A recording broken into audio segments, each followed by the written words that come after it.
नमस्कार साथियों, triple P I S के इस प्लेटफॉर्म पर आपका स्वागत है। जैसा कि हमने आप लोगों से कहा था कि हम मैपिंग की शुरुआत करेंगे। हम अभी मैपिंग का जो करंट में न्यूज़ में रहे हैं जो प्लेस, हम उनके माध्यम से मैपिंग को कवर करने का भी प्रयास करेंगे। बाकी जो स्टैटिक पोर्शन है उसे हम ज्योग्राफी का सेक्शन जब करेंगे उसके साथ शुरू करेंगे। इससे पहले है ट्रिपल पी आई एस के इस प्लेटफॉर्म पर पॉलिटी का सेक्शन कवर हो चुका है पूरा। हिस्ट्री का सेक्शन अभी चल रहा है और करंट अफेयर्स हम कवर कर चुके हैं। जिन लोगों ने भी अभी इन सेक्शंस को नहीं देखा है, लिंक डिस्क्रिप्शन बॉक्स में प्रोवाइड करा दी गई है, वहां जाकर आप इसको देख सकते हैं। और जिन लोगों को भी ये जो टॉपिक कवर किए जा चुके हैं इनकी पीडीएफ चाहिए, वो टेलीग्राम पर triple P I S official इस चैनल पर जाकर इनकी पीडीएफ प्राप्त कर सकते हैं। चलिए हम शुरू करते हैं आज का सेशन, जिसमें हम सबसे पहले जो भारत में प्लेस न्यूज में रहे हैं उनकी चर्चा करेंगे और उसके बाद हम वर्ल्ड के लेवल पर जो प्लेस न्यूज में रहे हैं उनको देखेंगे। सबसे पहले हम देखेंगे कि पोंग बांध वन्यजीव अभ्यारण्य। सबसे पहले तो आपको ये पता होना चाहिए कि पोंग बांध वन्यजीव अभ्यारण्य कहाँ पर है। तो यह हिमाचल प्रदेश का वन्यजीव अभ्यारण्य है। चर्चा में क्यों रहा है कि पर्यावरण मंत्रालय, भारत सरकार और Pong dam wild life sanctuary के चारों ओर 1 किलोमीटर क्षेत्र में इको सेंसिटिव जोन घोषित करने से संबंधित एक ड्राफ्ट यानी अधिसूचना जारी कर दी गई है। इस अधिसूचना के जारी होने के बाद यानी जब ये ESZ घोषित हो जाएगा तो उसके बाद क्या होगा कि इस क्षेत्र में किसी भी प्रकार की जो कॉमर्शियल एक्टिविटीज हैं उन्हें चालू करने की अनुमति नहीं दी जाएगी। तो आपको यहाँ पर याद रखना है कि पोंग बांध वन्यजीव अभ्यारण्य कहाँ पर है। पहला मतलब मोस्ट इंपोर्टेंट पॉइंट यहाँ पर यही है। दूसरा आप देखेंगे नागालैंड से संबंधित न्यूज है कि किसामा हेरिटेज विलेज, नागालैंड का है किसामा हेरिटेज विलेज। यहाँ पर हॉर्नबिल महोत्सव का आयोजन हुआ है। ये 24वां हॉर्नबिल महोत्सव का संस्करण था। पेपर में मैच ऑफ द फॉलोइंग में भी आता है, सिंगल क्वेश्चन के रूप में भी आता है कि हॉर्नबिल महोत्सव भारत में कहाँ आयोजित होता है। तो आप इसको याद रखेंगे। नेक्स्ट है छत्तीसगढ़ के संदर्भ में, यहाँ पर south eastern coalfield limited SECL की कोयला खनन बेल्ट में मियावाकी विधि का उपयोग करके वृक्षारोपण करेगी। सबसे पहले तो आपको यह पता होना चाहिए ये पॉइंट कि मियावाकी जो टेक्निक है ये किससे संबंधित है। तो आपको यह पता हो कि यह वृक्षारोपण से संबंधित है। जापान के एक विशेषज्ञ के द्वारा इसको डेवलप किया गया है। इसके अंदर क्या किया जाता है, बहुत छोटे से क्षेत्र में ज्यादा से ज्यादा वृक्षारोपण करके बायोडाइवर्सिटी को संरक्षित किया जाता है और वहां पर हरियाली को बढ़ावा दिया जाता है, ग्रीनरी का डेवलपमेंट किया जाता है इस तकनीक के माध्यम से। तो आप याद रखेंगे इसको। एक चक्रवात मिचोंग चर्चा में रहा, आप याद रखेंगे इसको कि यह जो चक्रवात मिचोंग था यह कहां पर आया था, तो बे ऑफ बंगाल में आया था। बस इतनी सी बात आप इसके संदर्भ में याद रखेंगे। तमिलनाडु का एक टाइगर रिजर्व है कलकड़ मुंडनथुराई टाइगर रिजर्व। इतनी बात आप याद रखेंगे। बाकी बोटेनिकल सर्वे ऑफ इंडिया के द्वारा यहाँ पर नई पादप प्रजाति, पेड़ की पादप प्रजाति एक इम्पेशंस करुप्पुसामी की खोज की है। यह इतना इंपॉर्टेंट नहीं है, लेकिन उससे ज्यादा इंपॉर्टेंट यह है कि आपको यह टाइगर रिजर्व पता होना चाहिए कि कलक्कड़ मुंडनथुराई टाइगर रिजर्व कहाँ पर है। तो आप बहुत इजीली आंसर कर पाएंगे यह तमिलनाडु में है। अब है बन्नी घास भूमि। आपको पता होना चाहिए बन्नी घास भूमि जो है यह गुजरात में है। यहाँ पर क्या हुआ है कि चीता प्रजनन और संरक्षण केंद्र स्थापित करने के प्रस्ताव को मंजूरी दे दी गई है। अभी जो चीता लाए गए थे वो कूनो नेशनल पार्क मध्य प्रदेश का है, वहां पर लाए गए थे। लेकिन अब जो एक नया स्थान भारत में चयन किया गया है वो बन्नी घास भूमि गुजरात का है। इसे चीता प्रजनन और संरक्षण केंद्र स्थापित करने के प्रस्ताव की मंजूरी दे दी गई है। इंपोर्टेंट न्यूज ये वाली है गुरुग्राम से संबंधित, विश्व का पहला पोर्टेबल अस्पताल का नाम रखा गया है आरोग्य मैत्री एड क्यूब का अनावरण किया गया है। तो इतनी बात आप याद रखेंगे। भारत में जो चर्चित स्थल रहे हैं ये आप देखेंगे, ये जो स्थान है ये भारत में पिछले मंथ ही चर्चा में रहे हैं, यानी दिसंबर के मंथ के ये चर्चित स्थल हैं। आगे अब हम देखेंगे, उससे पहले हम बैक में अभी हम स्टडी करेंगे, यानी हम दिसंबर से जनवरी की तरफ जाएंगे और 4 संडे यानी 4 लेक्चर के अंदर ये सारे टॉपिक हम कवर कर लेंगे। अब इसमें हम देखेंगे पहले हमने हिमाचल से संबंधित एक न्यूज देखी थी, अब हम देखेंगे पंजाब से संबंधित। सतलज नदी जो है वहां पर शोधकर्ताओं के द्वारा टेंटलम धातु की खोज की गई है। यानी सतलज नदी का जो रेत है उसमें शोधकर्ताओं को टेंटलम धातु मिली है। बहुत इंपॉर्टेंट यह न्यूज नहीं है, आप ये वाली न्यूज याद रखेंगे कि सांबर झील जो है वो किस राज्य में है, तो आप बता पाएंगे इसको कि यह राजस्थान में है। बस इतना आपको जानना है। ये है धोरदो, गुजरात का। यह घोल प्रजाति की एक मछली है, इसे राज्य की मछली घोषित किया है। आप इसको याद रखेंगे कि घोल प्रजाति की एक मछली है धोरदो, इसको गुजरात के द्वारा राज्य मछली का दर्जा प्रदान किया गया है। इंटरनेशनल जो भारतीय फिल्म फेस्टिवल होता है उसका 54वां संस्करण कहाँ पर हुआ है? गोवा में। बहुत इंपॉर्टेंट नहीं है, यहाँ पर इंपॉर्टेंट है आपकी ये वाली न्यूज। सांबर झील आपको पता होना चाहिए, गुजरात में है। दूसरा, यह केरल से संबंधित एक न्यूज है। कदलुंडी नदी है कोझिकोड केरल में जिसका फ्लो होता है, तो कडलुंडी नदी का पंक मैदान सिकुड़ रहा है। इस प्रभाव से कडलुंदी बल्ली कुन्नू सामुदायिक रिजर्व पर पड़ रहा है, यानी इस पर दुष्प्रभाव पड़ रहा है, इसकी जो बायोडाइवर्सिटी है वो प्रभावित हो रही है। आपको इसके साथ ही याद रखना है कि जो ये कोझिकोड है यह यूनेस्को की क्रिएटिव सिटी नेटवर्क में शामिल किया गया है। कोझिकोड को यूनेस्को की क्रिएटिव सिटी नेटवर्क में, यूनेस्को क्रिएटिव सिटी नेटवर्क में कोझिकोड को शामिल किया गया है। कोझिकोड केरल का है, यह इंपॉर्टेंट है। जिस प्रकार से कोझिकोड केरल को यूनेस्को क्रिएटिव सिटी नेटवर्क में शामिल किया गया है, उसी प्रकार से ग्वालियर मध्य प्रदेश को यूनेस्को क्रिएटिव सिटी नेटवर्क में शामिल किया गया है। तो यूनेस्को क्रिएटिव सिटी नेटवर्क में 2 शहर शामिल हुए हैं, एक है केरला का और एक है मध्य प्रदेश का। आपको इन दोनों को याद रखना होगा।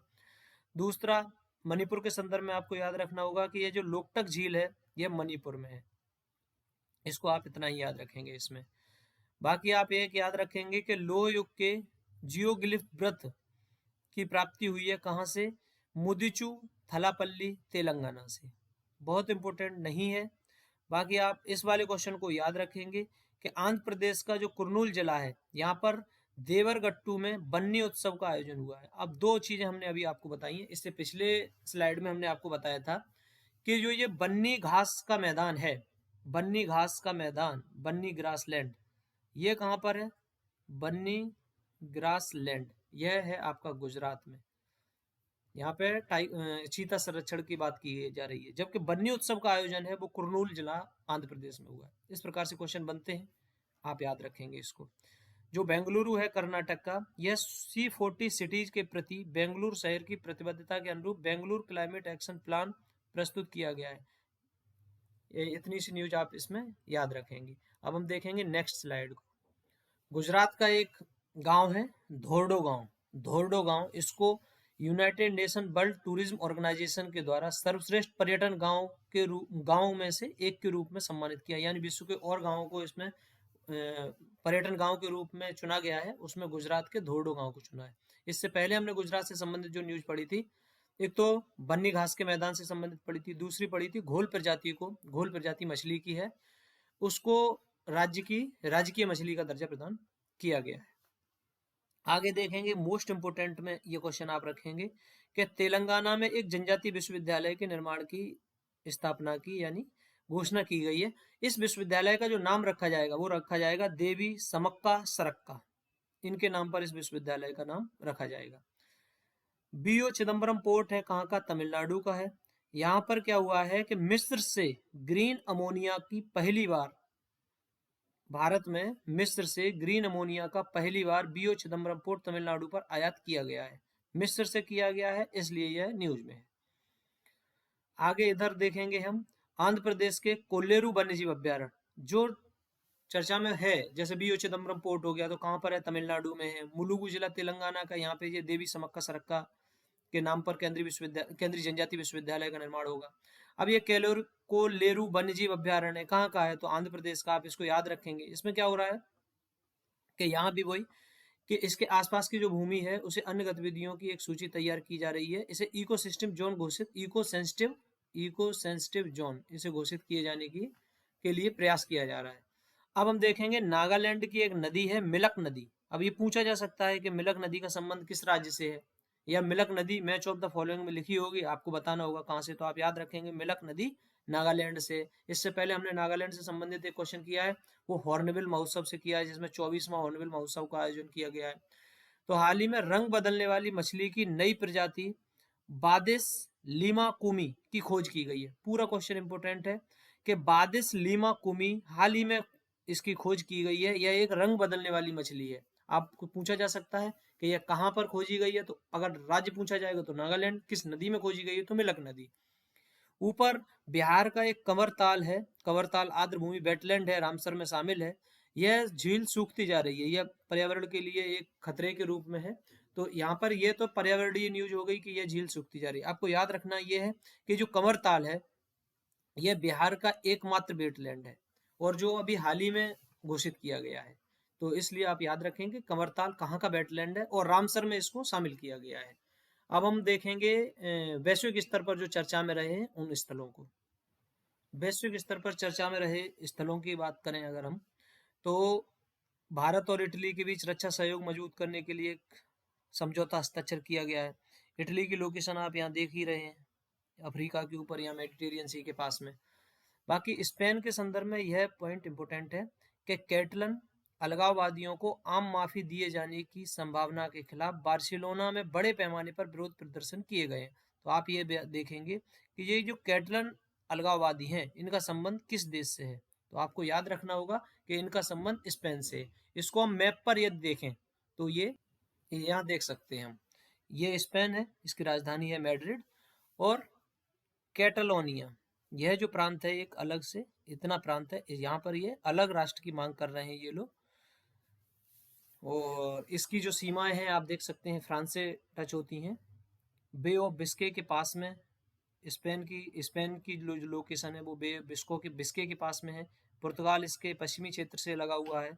यहाँ पर जिब्राल्टर स्टेट है, यह स्टेट यूरोप और अफ्रीका को अलग करता है और मेडिटेरियन सी को इस वाले भाग से ऐड करता है।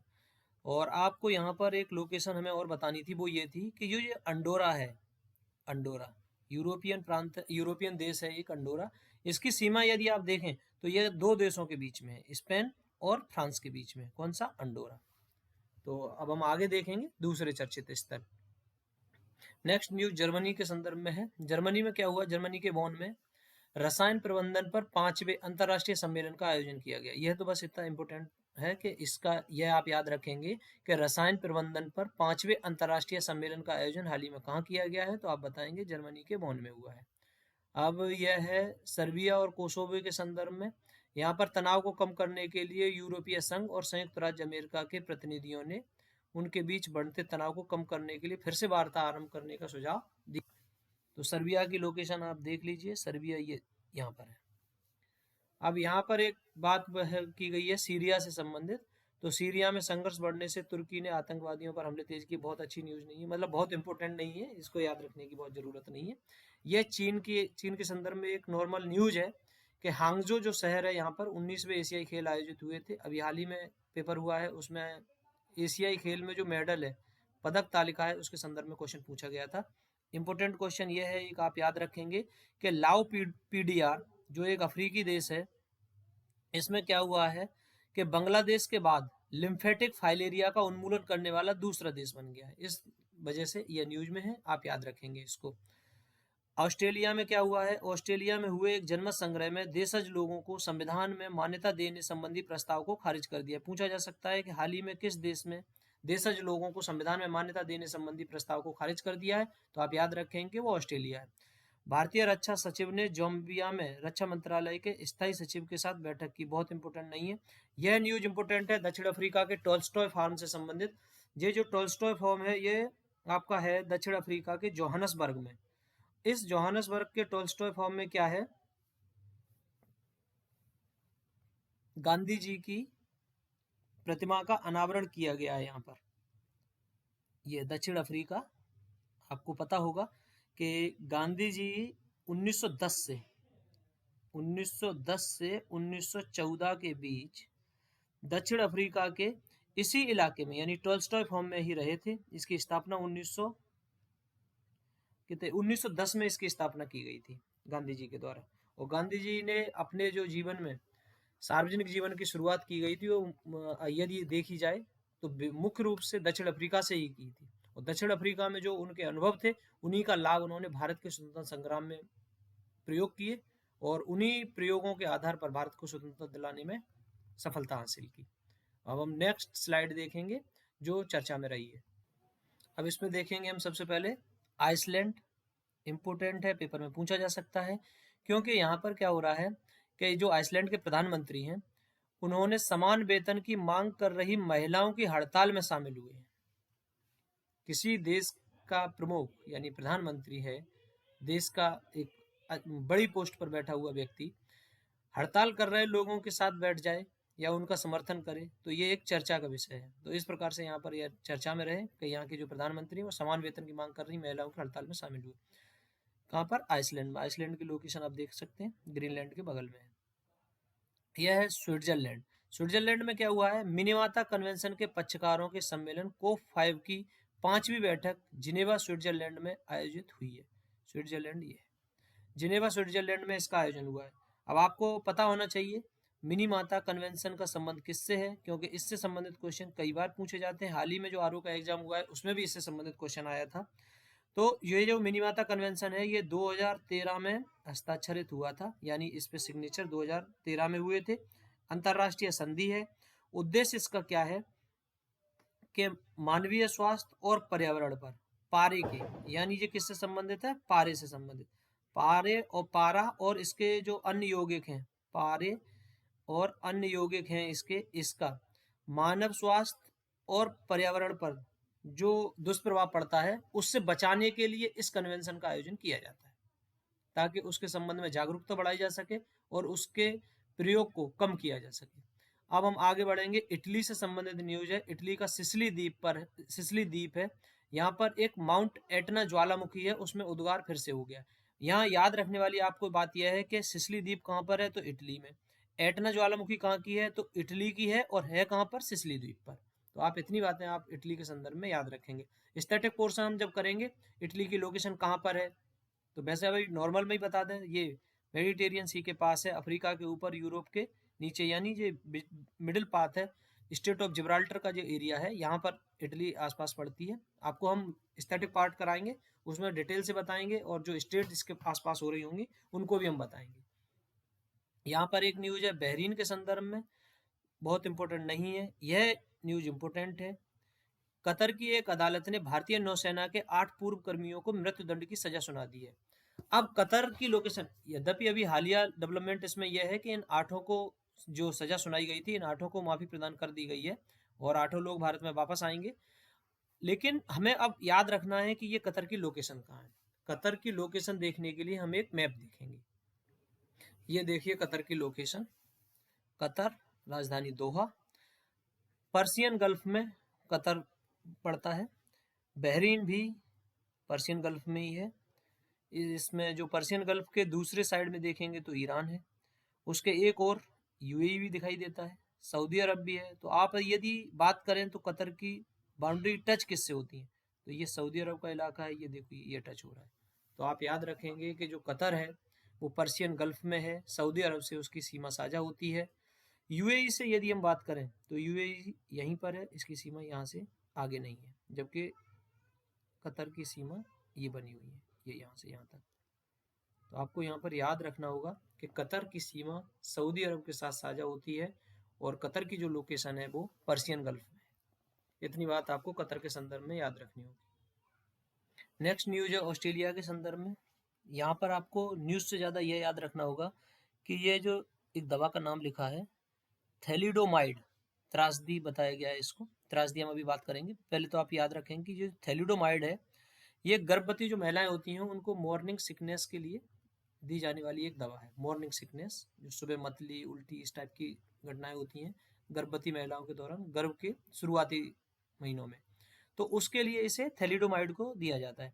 हुआ क्या था ऑस्ट्रेलिया में 1950-60 के दशक में थैलिडोमाइड का जो मार्केटिंग की गई थी, इसे किया गया था मतली रोधी दवा के रूप में, यानी जो घबराहट होती है, मिचली आती है, उसके रोधी दवा के रूप में इसकी मार्केटिंग की गई थी। लेकिन इस दवा का जिन महिलाओं के द्वारा कंजम्पशन किया गया, उन महिलाओं से जो बच्चे पैदा हुए, उनमें बच्चों में अंधापन, बहरापन और छोटे अंग इस टाइप की समस्या देखने को मिली। तो इस वजह से यहाँ पर इस वजह से ऑस्ट्रेलिया में इस दवा को एक त्रासदी के रूप में देखा गया। तो इसलिए थैलिडोमाइड त्रासदी से प्रभावित सभी नागरिकों से माफी मांगने का निर्णय लिया गया है हाल ही में। कहाँ पर? ऑस्ट्रेलिया में। तो इतनी बात आप थैलिडोमाइड के संबंध में याद रखेंगे। नेक्स्ट न्यूज है मोजाम्बिक के संदर्भ में।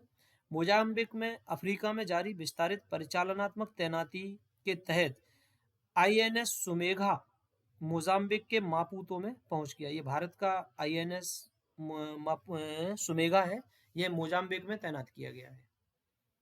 अब हम सेनेगल के संदर्भ में देखेंगे कि वर्ल्ड हेल्थ ऑर्गेनाइजेशन की एक पहल है ग्लोबल ओंकोसेरियासिस नेटवर्क फॉर एलिमिनेशन की पहली बैठक का आयोजन कहाँ पर किया गया है? तो उसको आप याद रखेंगे, सेनेगल में इसका आयोजन किया गया है। इंपोर्टेंट न्यूज है, याद रखेंगे इसे। एक यह इंपोर्टेंट न्यूज है, इसमें बताया गया है डोमिनिका जो है, यहाँ पर दुनिया का पहला स्पर्म वेल रिजर्व बनाने की घोषणा की गई है। कहाँ पर? डोमिनिका में। यह बात आप याद रखेंगे। आगे जो प्लेस इन न्यूज वर्ल्ड के हैं उन्हें हम देखेंगे नेक्स्ट स्लाइड के अंदर। अब देखिए फिर से जो न्यूज आ रही है वो न्यूज हमारे सामने है आइसलैंड के संदर्भ में। अभी इससे पहले भी हम आइसलैंड के संदर्भ में एक न्यूज देख चुके हैं, जहां पर इनके प्रधानमंत्री के द्वारा महिलाओं के द्वारा जो समान वेतन की मांग की जा रही थी उसमें शामिल हुए थे यहाँ के प्रधानमंत्री। अब न्यूज है, यहाँ पर एक आइलैंड है रिकीनेस प्रायद्वीप,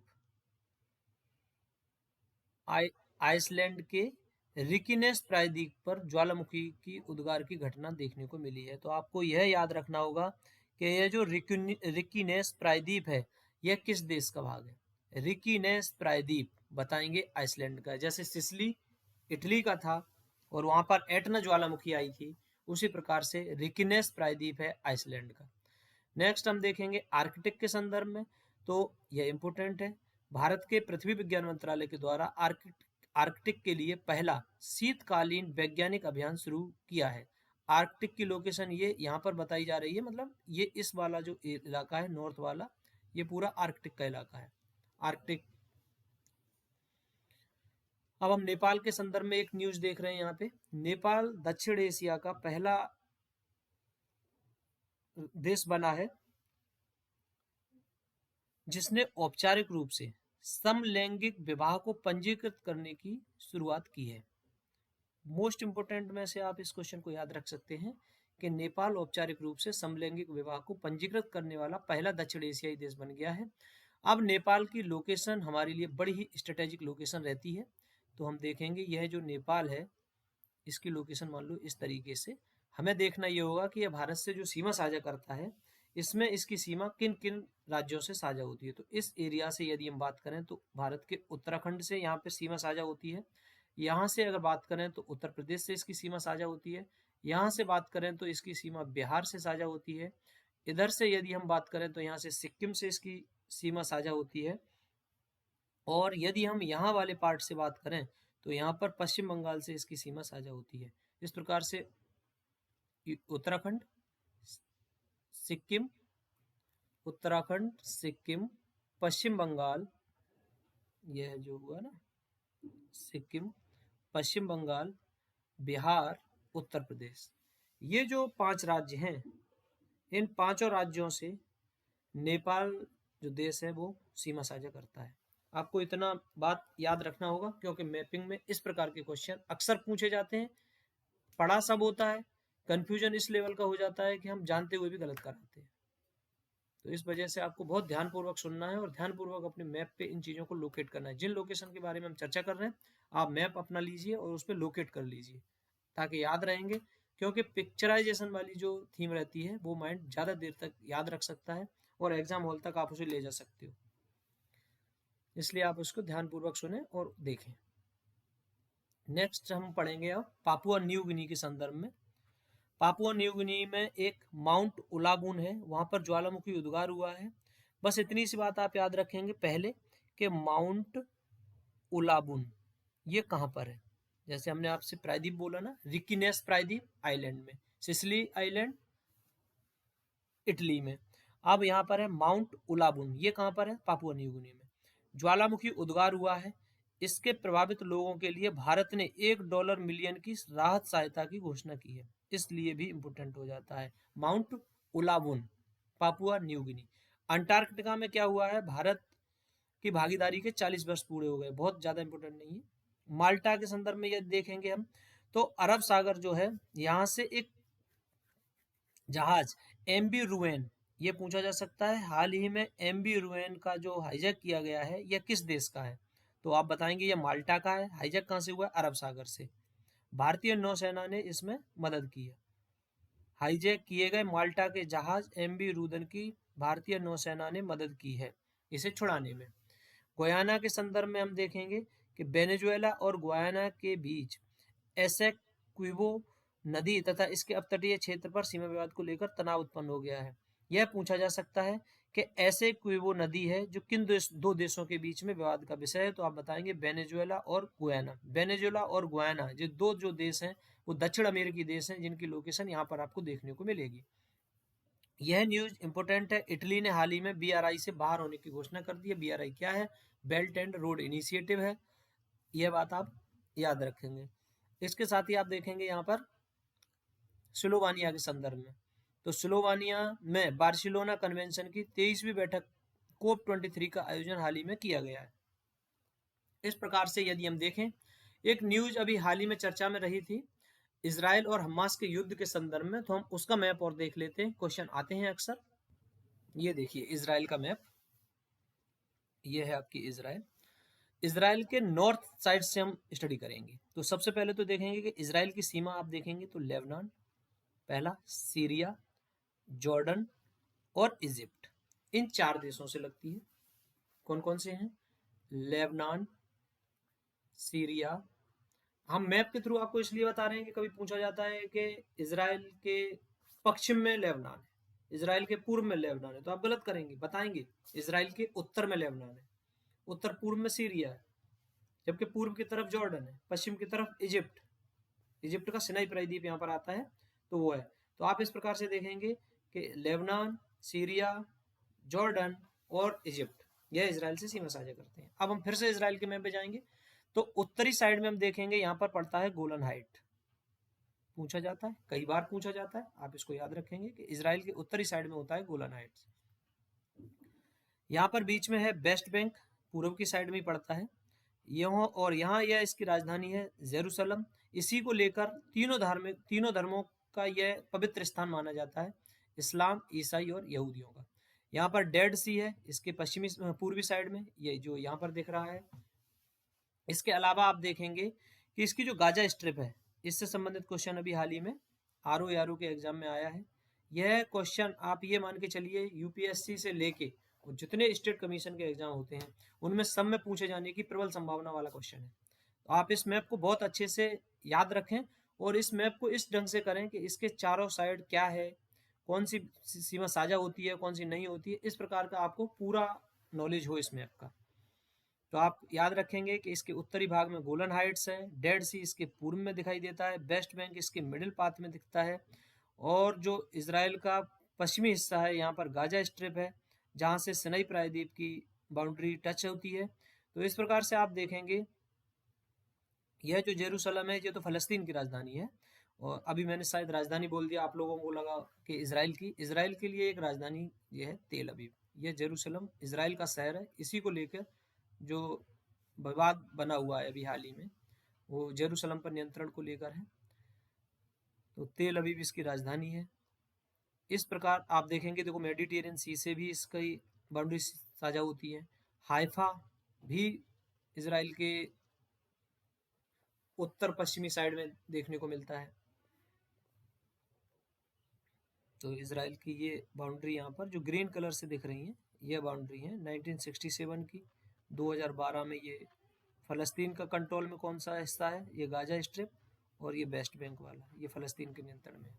इस प्रकार से आप इसराइल के मैप को याद रख सकते हैं। आज का हमारा जो डिस्कशन था वो यहीं पर समाप्त होता है। आप लोगों को हमारा सेशन कैसा लग रहा है? यदि आप लोग हमारे सेशन को पसंद कर रहे हैं तो इसको ज़्यादा से ज़्यादा अपने दोस्तों के साथ शेयर करें और लाइक करें, और यदि आप हमारे प्लेटफॉर्म पर नए हैं तो हमारे इस प्लेटफॉर्म को सब्सक्राइब करें। और आप लोग ध्यानपूर्वक हमारे सेशन को सुन रहे हैं। आपका दिन शुभ हो। धन्यवाद।